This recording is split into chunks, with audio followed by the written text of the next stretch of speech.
अस्सलाम वालेकुम जी, मैं हूं रशीद बलोच। दोनों टीवी के प्लेटफॉर्म से आपके साथ मुखातब हूं। आज हम दो ही टॉपिक हैं। एक तो ये कि मुशीर माइंस, वज़ीर आला के मुशीर बराए माइंस, वो जो है उनके ख़िलाफ़ मुकदमा दायर हो गया है। और दूसरा ये कि जो वज़ीर चले गए हैं ना पिछले सेटअप के, उन्होंने अपनी गाड़ियाँ और बहुत से जो मराद जो उनको मिले थे वो अभी तक उन्होंने दोबारा सरकार के हवाले नहीं किए, उनके ज़ाती तसर्रुफ़ में हैं। इस पर बात कर लेते हैं, लेकिन आगे बढ़ने से कबल आपने हमें सब्सक्राइब करना है, साथ में फ़ीडबैक देना है और घंटी का बटन दबाना ज़रूर है। अच्छा जी, सबसे पहले बात करते हैं उमर मोहम्मद हसनी साहब की, जो हालिया दिनों में मुशीर बने हैं माइंस के, वज़ीरा के मौजूदा। अच्छा, वो जो लाओ लश्कर लेके गए थे हॉस्पिटल में, वहाँ पे एक जो वो बदमज़गी पैदा हो गई और उसके बाद डॉक्टरों ने हड़ताल किया और हड़ताल के बाद एक एफ़आईआर कट गई है। एफ़आईआर में उमर मोहम्मद हसनी मौजूदा मुशीर वज़ीर आला बलूचिस्तान और दूसरा अमानुल्लाह नौतिज़ई साहब जो साबिका वज़ीर रह चुके हैं, इन दोनों के ख़िलाफ़ मुकदमा दायर हो गया है। हालांकि उमर मोहम्मद हसनी की जानिब से कोई वज़ाती इस तरह का बयान नहीं आया, सिवाय इसके कि उसने माज़रत कर ली है। इसका मतलब ये है कि उसने अपनी गलती तस्लीम कर ली है और अच्छा है, अपनी गलती तस्लीम कर लेना चाहिए। और जैसे ही ये जो मामला हुआ अस्पताल का, उसके बाद सोशल मीडिया में एक और उमर मोहम्मद हसनी साहब के हवाले से कराची में किसी कैफ़े में या रेस्टोरेंट में एक पुरानी एक जो है ख़बर दोबारा वायरल होना शुरू हुआ।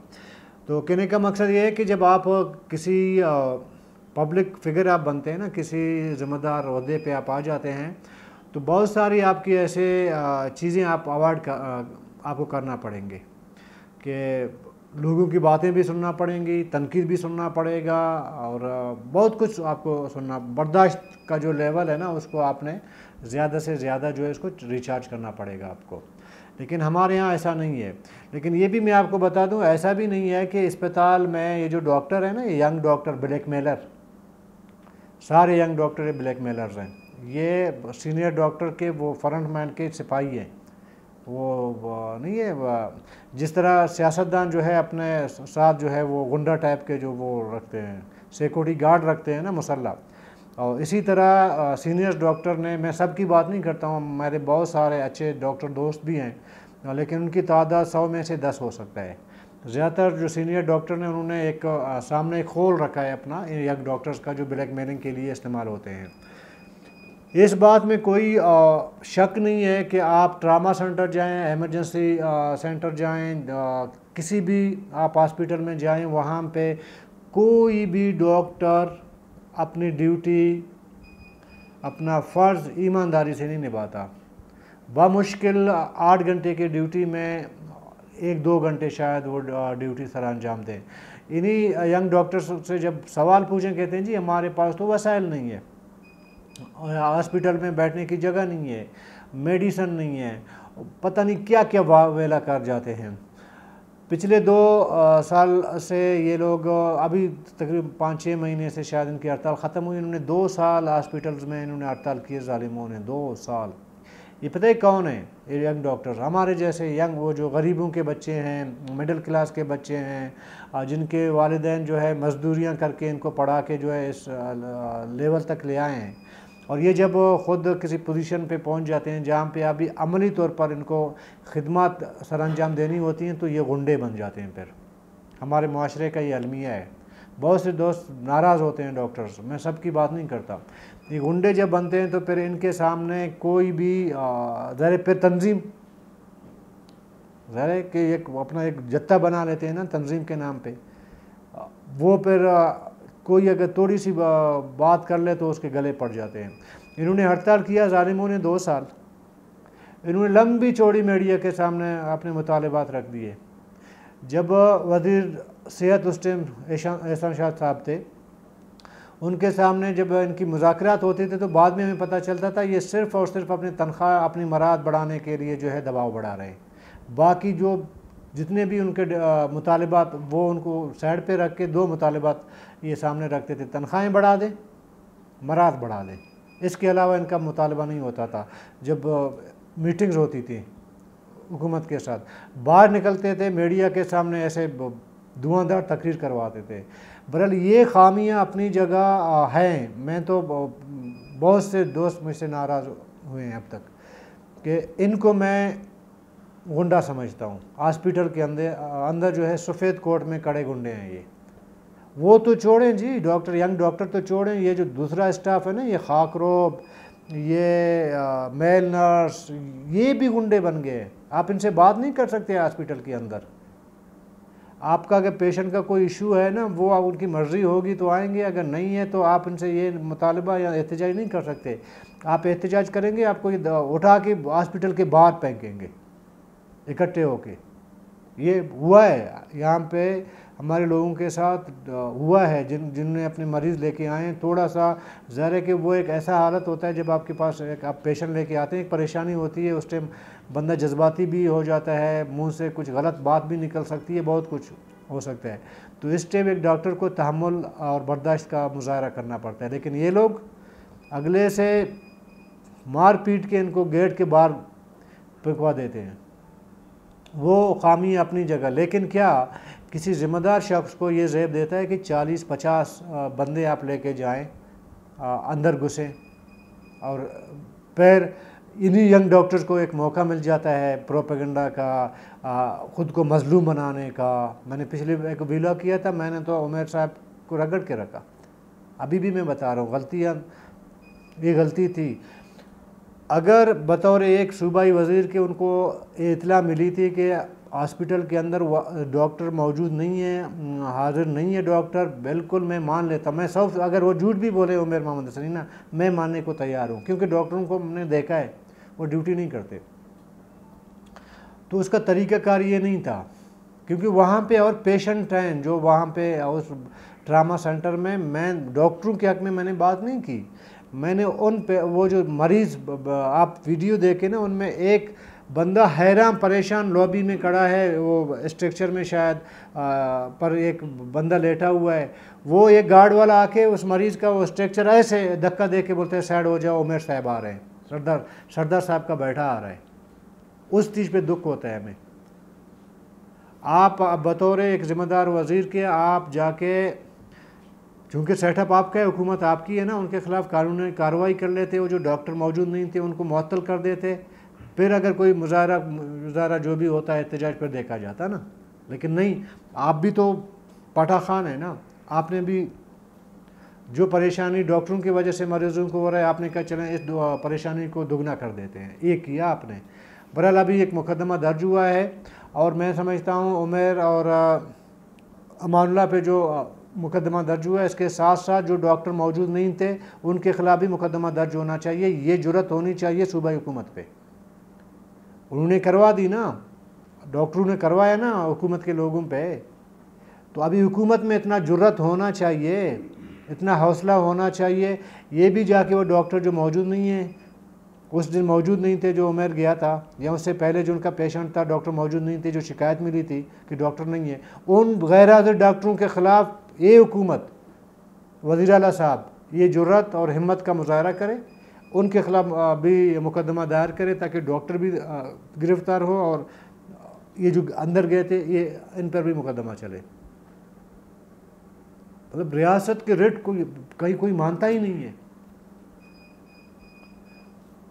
आप ज़रा सोचें कि किसी दुनिया में कोई ऐसी मिसाल, हमारे यहाँ हर चीज़ जो है नया जो है वो सेट हो जाता है, हर चीज़ नई हो जा, हम एक मिसाल बना देते हैं, फिर उसके बाद फिर उसकी मिसालें दी जाती हैं। हॉस्पिटल में घुसना ये भी एक मिसाल है, 2-2 साल तक डॉक्टरों का हड़ताल करना भी एक मिसाल है। तो ये बहरहाल मेरा मुतालिबा यही रहेगा कि वो डॉक्टरों के ख़िलाफ़ भी मुकदमा दर्ज होना चाहिए जिनकी ड्यूटी थी, जो मौजूद नहीं थे ट्रामा सेंटर में। और बाकी जो है ये जो हॉस्पिटल का जो हाल है, यकीन माने, मेरा ख़ुद अपना बच्चा जो है वहाँ पे 4-5 दिन एडमिट रहा। सेक्रेटरी तक मैंने बात की, हॉस्पिटल में एक सिरिंज तक मौजूद नहीं है। सिरिंज, हर चीज़, एक सिरिंज से लेकर मेडिसन तक, हर पेशेंट को और हर शोबे के पेशेंट को वो ख़ुद ख़रीदना होता है। और दूसरी तरफ मैं अभी जज्बाती हो रहा हूँ, एक निकम्मी हुकूमत, उसका वज़ीर सेहत 8 अरब रुपया लैप्स कर जाता है। ये मतलब कैसे लोग हैं यार, कहाँ से आए हैं ये लोग? नहीं, एक फिल्म है उसमें अरशद वारसी कहते हैं कहाँ से आते हैं ये लोग, और वाकई में कहाँ से आते हैं ये लोग? खुद पब्लिक मनी पे एंजॉय करते हैं एज ए मिनिस्टर, और पब्लिक मनी जो आपको बजट दिया गया है गरीबों को, यही जो मैं कह रहा हूँ कि मेडिसन, बुनियादी जो सहूलत है एक सेहत का, उसके लिए आपको पब्लिक मनी से सरकार पैसे देती है और आप उसको लैप्स कर देते हैं। इससे बड़ा शर्म और नाकामी क्या हो सकती है? यही शाह साहब कल तुरबत जाएंगे, कहेंगे जी मुझे वोट दे, मेरा कारनामा है।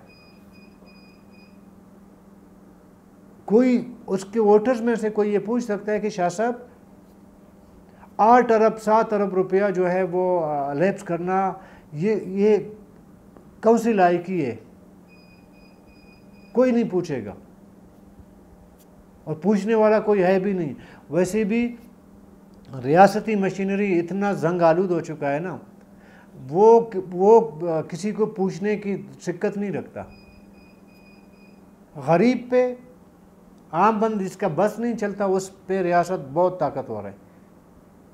एक गरीब किसी को मोटरसाइकिल पे थोड़ा सा गलती से ना टक्कर मार दे ना, वो तो गया, वो 6 महीने तो जेल चला गया, समझो चला गया।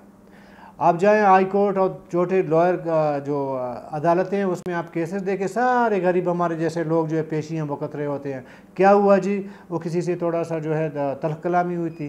क्या हुआ जी? वो जो है छत से जो है वो मतलब छोटे छोटे चीज़ों पे, मोटरसाइकिल का एक्सीडेंट हुआ, गाड़ी पे जा रहा था, अगले गाड़ी से टकरा गया, या वो जो है रॉन्ग रूट से आ रहा था, उसने पुलिस सर्जेंट ने उसको जुर्माना कर दिया। सारे यही भुगत रहे होते हैं केसेस।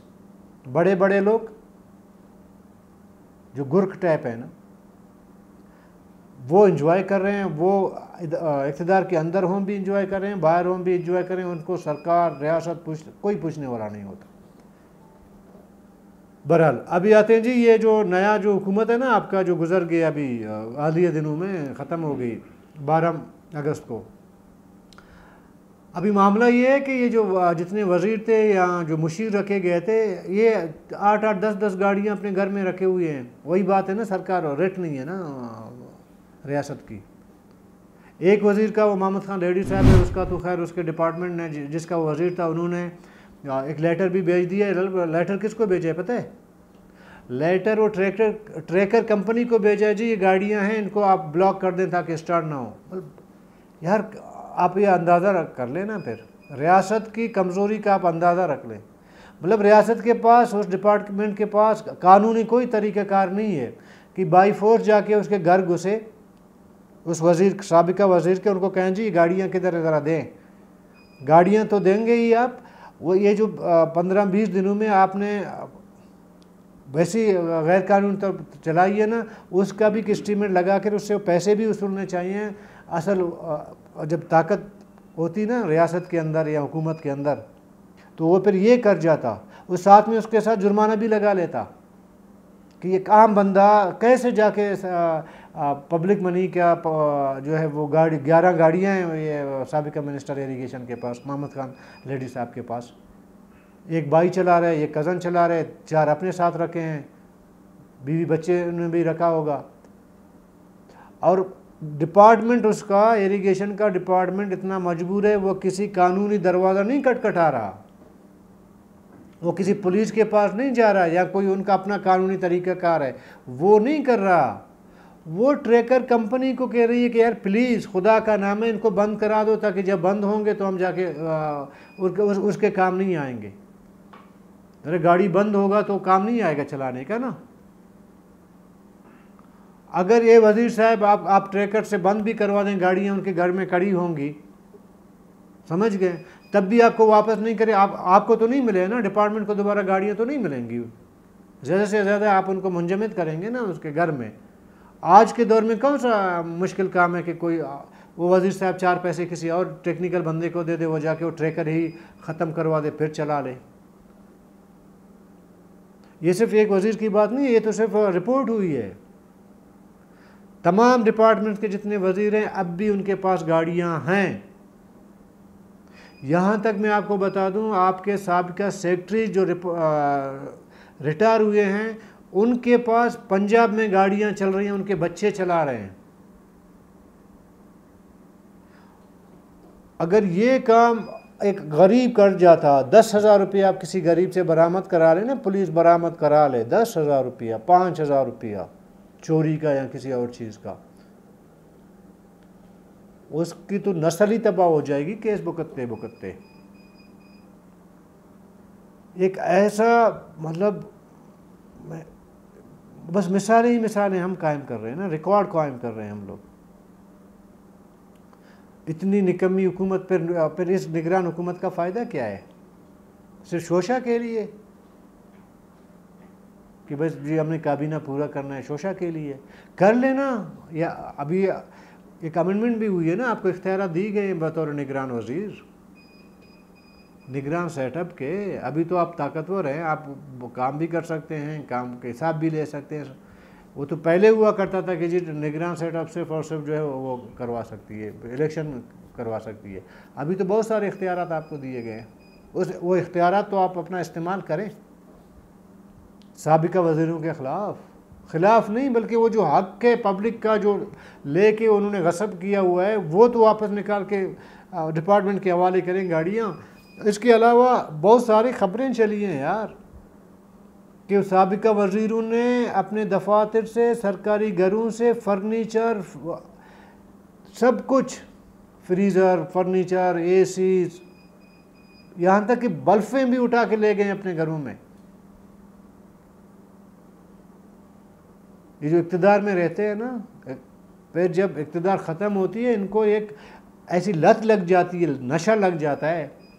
ये मुफ्त खाने का, मुफ्त के प्रोटोकॉल का, मुफ्त का बिजली, मुफ्त का AC, मुफ्त की गाड़ी, मुफ्त का फ्यूल, सलाम ठोकने वाले चमचे, वो एक नशा लग जाता है। जब ये इक़्तिदार ख़त्म होती है तो इनको वो इस तरह एडिक्ट हो जाते हैं कि इनको वो नशा, जब ज़ाहिर है कि किसी नशे को नशा ना मिले तो उसका क्या हाल होगा। ये जब इक़्तिदार से निकलते हैं ये पागल बन जाते हैं, बिल्कुल ऐसे नशे ही बन जाते हैं।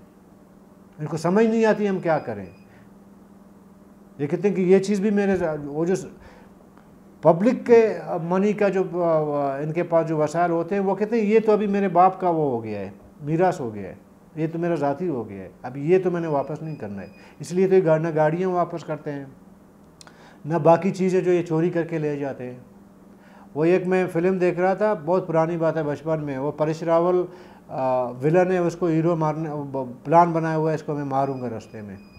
तो उसका वो एक कोई चमचा कहता है कि आप जो जलसा जहां आपने दौरा करना है आप ना जाएं क्योंकि आपकी जान को ख़तरा है। वो कहते हैं मैं नहीं गया तो ये मेरे सियासी मौत होगी और मैंने जाना है। ये इक़्तिदार का नशा ऐसा है, ये तमाम नशों से बहुत बड़ा है इक़्तिदार का नशा। वो फिल्म का डायलॉग है। अभी मैं एक्चुअली उसका लफ्ज़ टू लफ्ज़ मैं नहीं बोल सकता, वो भूल गया हूँ, लेकिन इक़्तिदार का नशा तमाम नशे से जो है वो बड़ा होता है। ये बाकी चरसी मवाली ये कुछ नहीं है उसके सामने। ये जो टर्रा पी के सारा दिन टुन पड़े होते हैं ना, ये नशा इक़्तिदार के नशे के सामने कुछ भी नहीं है। अभी इक़्तिदार से निकल जाते हैं, 5 साल इक़्तिदार में रह के उसके बाद जब निकल जाते हैं ये बावला हो जाते हैं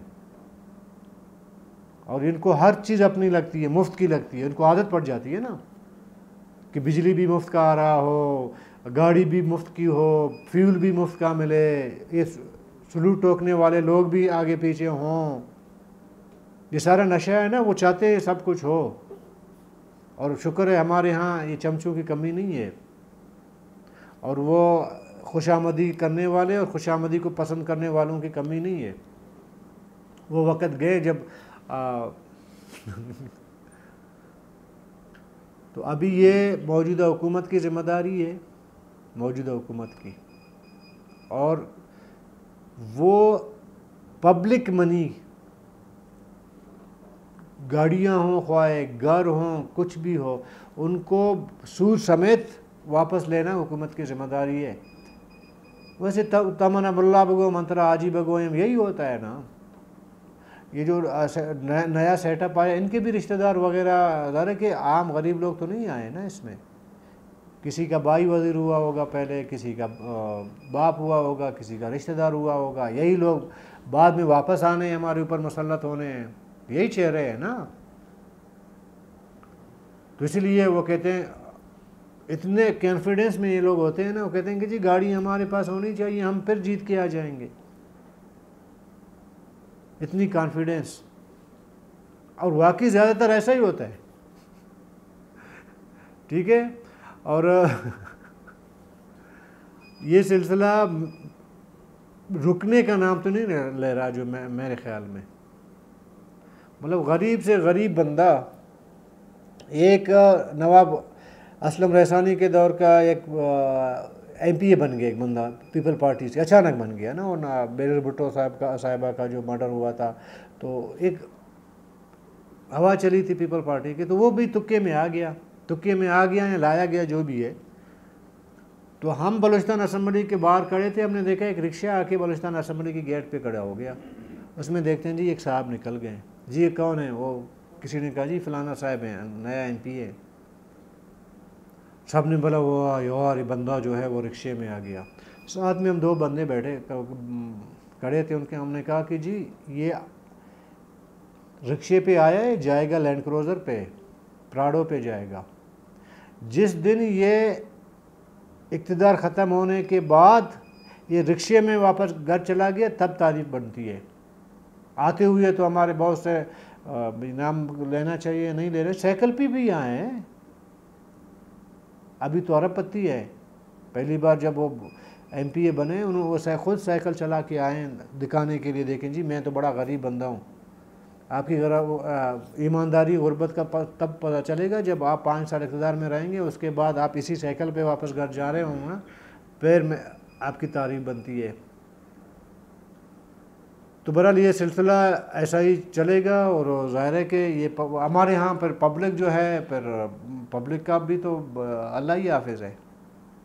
इन्हीं लोगों के आगे पीछे जो सलूटें मार रहे होते हैं, सलाम सर, सलाम सर, बैठकों में जगह नहीं बनती। यही बंदा चला जाता है अपने इलाके में, आराम का पैसा कमाया होगा, बैठक में जो है खाना है, बिरयानी है, चावल है, खाना पीना है, फिर हमारे लोग तो एक वक्त की रोटी के लिए जो है तारीफ़ें शुरू कर देते हैं।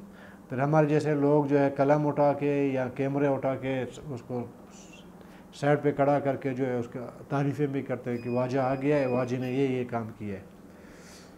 बहरहाल जैसी करनी वैसी बननी, और ये पब्लिक मनी है, और उसका जो है अभी तुक नहीं बनता, उनके ख़िलाफ़ कार्रवाई होनी चाहिए, ख्वाह वो मोहम्मद खान रेड्डी साहब हों या कोई भी वज़ीर हो।